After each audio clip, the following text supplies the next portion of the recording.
America అధ్యక్షుడు Donald Trump కొత్తగా జారీ చేసే H-1B వీసాలపై విధించిన $1,00,000 ఫీజు ఈ నెల 21 నుంచే అమల్లోకి వచ్చింది.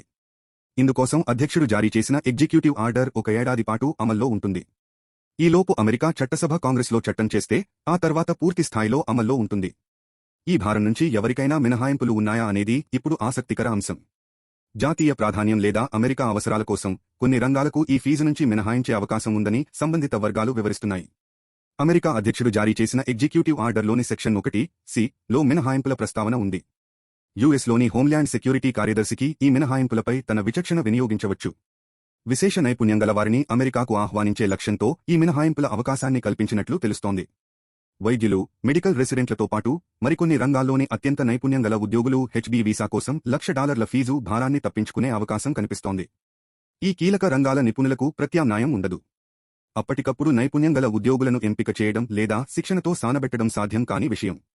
కాబట్టి కంపెనీలు వీసా ఫీజు మినహాయింపు కోసం దరఖాస్తు చేసుకునే అవకాశం ఉంది.